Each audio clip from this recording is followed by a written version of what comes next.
I never imagined I would hear those words from someone I had shared more than 10 years of my life with. "I regret marrying you," Lauren said, calm, deliberate, like a verdict she had been holding onto for far too long. I stood there frozen, the weight of her sentence settling between us, thick with years of unspoken strain. Quiet fractures in a marriage tend to form long before anyone notices, and that day, I realized ours had already split wide open. For so long, I had poured everything I had into us: love, patience, stability, commitment. I had been the anchor during every storm, the one who steadied us when life grew overwhelming. But the look in her eyes told me none of that mattered anymore. Her words weren't heat-of-the-moment anger. They were something colder. A confession that somewhere along the way, she had decided what we shared was insufficient. I didn't respond right away. Meeting her with anger or desperation would only give her the satisfaction of seeing me diminished. So I stayed quiet. I let the words settle, let them reveal their full truth. "I regret marrying you," she repeated, as though saying it again would cement it. But what surprised me was how little it cut. Not because it didn't matter, of course it did, but because, for once, clarity rose above the hurt. I thought about the compromises I'd made, the sleepless nights spent worrying, the countless ways I had shaped my life around our marriage. And in that moment, I understood something essential. She wasn't showing me my worth, she was exposing her own.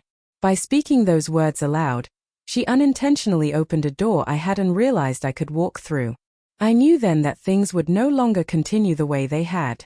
She would finally understand what it felt like to stand on her own. Not through revenge, not through cruelty, but through me reclaiming the space I had abandoned for too long. It wasn't about punishing her. It was simply reality. I would no longer revolve my life around someone who saw me as a mistake. I would step back, create distance, and let her experience the quiet emptiness that follows when you take someone's devotion for granted. As I began shaping the days ahead, a strange mix of freedom and anticipation settled over me. For the first time in years, the future didn't feel suffocating. It felt open. The following morning, I began making small but deliberate changes. I didn't rearrange my schedule to match hers. I didn't cancel plans or shift priorities the way I used to. Each gesture was subtle, unobtrusive, but purposeful. The absence of my constant availability was the first reminder of what she had overlooked for so many years. I wasn't cold. I wasn't dramatic. I simply returned to my own life. I stopped existing as an extension of hers. Lauren noticed almost immediately. During breakfast, her gaze lingered on me, puzzled and uneasy. "You're different," she said, trying to sound offhand, though the edge in her voice betrayed her discomfort. I gave her a small, calm smile and didn't bother to explain. Words had done enough damage. Now it was my actions that mattered. I reconnected with friends I'd drifted away from. I picked up hobbies I'd set aside. I embraced moments I used to sacrifice in the name of keeping peace that never held. And the more I prioritized my own life, the more apparent my absence became in hers. Every time I made plans without consulting her, or accepted invitations without hesitation, it served as a quiet message. I was no longer anchored to her expectations. The shift in her was immediate. Tension crept into her voice, her posture, her reactions. She grew uneasy, defensive, uncertain, because for the first time, she could feel what life looked like without the version of me she had taken for granted. She tried starting conversations, threw criticisms my way, even attempted to guilt me, but none of it landed anymore. I stayed level, calm, unaffected. Her comments slid off me because I had finally come to understand my own worth. Our evenings became a reversed reflection of our past. Where I once bent to her expectations, I now simply existed on my own terms. She was used to my compliance, my attention, my willingness to accommodate. But those days were gone.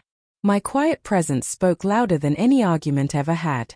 It reminded her, unmistakably, that the grip she once held was no longer there. By the second week, Lauren's irritation was impossible to miss. She questioned me constantly, prodding for any hint of the old version of me. The one she could sway, the one who reacted. But the more she pushed, the firmer my ground became. For the first time in years, she realized her sharp words and subtle hostility no longer had power over me. The loneliness she tried to avoid was slowly becoming her reality, a natural consequence of choices she had long refused to acknowledge. By week 3, the shift between us was undeniable. Her attempts grew more transparent. Sarcasm, guilt-laced comments, manufactured sadness, familiar tactics she had honed over time. But every effort was met with the same unshakable calm. I watched it all from a distance, detached, no longer letting myself be pulled into the emotional storm she created. One evening, she approached me in the living room, her voice unsteady. "Are you even going to talk to me anymore?" she asked, searching my face for any sign of weakness. I met her gaze, not coldly, not harshly, but with the certainty of someone who has reclaimed themselves. "I am talking," I told her, "but as who I really am, not the person you kept trying to shape." The words seemed to stop her completely, as if she needed a moment to absorb what they truly meant. As more days passed, the emptiness she felt began to settle in. She had expected the same deferential partner, the one who stayed up waiting for her, rearranged plans on a whim, tolerated the disguised insults. But I had taken back my time, my focus, my boundaries. And slowly, she noticed. I no longer stayed awake for her late nights. I no longer bent my life around hers. And I refused to entertain the disguised jabs that had once chipped away at me. Her fading sense of control was nothing more than the truth she'd avoided. Our marriage was supposed to be a partnership, and I was finally refusing to play a diminished role. The moment I knew everything had changed came on a quiet night when she whispered, exhausted, "I don't know how to reach you anymore." Those words carried the weight of her realization. It wasn't something I celebrated. There was no triumph in it. Just an acknowledgement of what had become inevitable. I didn't gloat or throw her past words back at her. I simply nodded. Sometimes the most powerful confrontation is none at all. Sometimes you reclaim yourself by creating space and letting the other person feel the absence they caused. For Lauren, the cruel phrase, "I regret marrying you," came full circle in the form of her own solitude. And for me, it became a moment of freedom, a reminder that dignity and self-respect outweigh any attempt to belittle or control.